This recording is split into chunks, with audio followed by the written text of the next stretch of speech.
Bonjour, nous sommes le jeudi 21 mai 2026 et le sujet est Gemini de Google. Gemini évolue, des simulations interactives générées directement dans le chat. Gemini franchit une étape importante avec l'ajout de la génération de modèles interactifs et de simulations directement dans l'application. Désormais, l'intelligence artificielle ne se limite plus à du texte ou des images statiques. Elle peut créer des visualisations manipulables en temps réel à partir d'une simple requête utilisateur.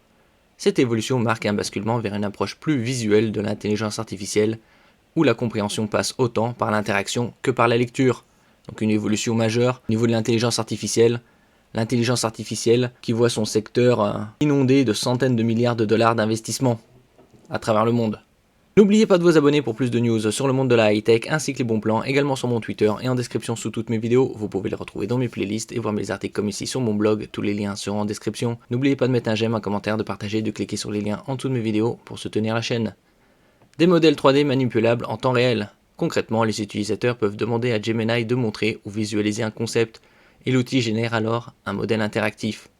Il devient possible de faire pivoter un objet, zoomer, modifier des paramètres ou ajuster des variables pour observer les effets en direct. Par exemple, une simulation du mouvement de la Lune autour de la Terre peut inclure des contrôles pour ajuster la vitesse orbitale ou masquer certaines trajectoires. L'expérience devient ainsi proche d'un mini-logiciel scientifique intégré directement dans la conversation. Une ouverture vers des usages éducatifs et professionnels. On a vu l'année dernière, par exemple, xAI être utilisé, xAI d'Elon Musk, au Salvador, en Amérique centrale, pour l'éducation. Une ouverture vers des usages éducatifs et professionnels. Cette fonctionnalité transforme des concepts abstraits, physiques, mathématiques, donnés, en objets visuels interactifs. L'objet est clair, faciliter la compréhension du sujet complexe en les rendant explorables. Dans un cadre éducatif, cela permet de passer d'une explication théorique à une démonstration dynamique.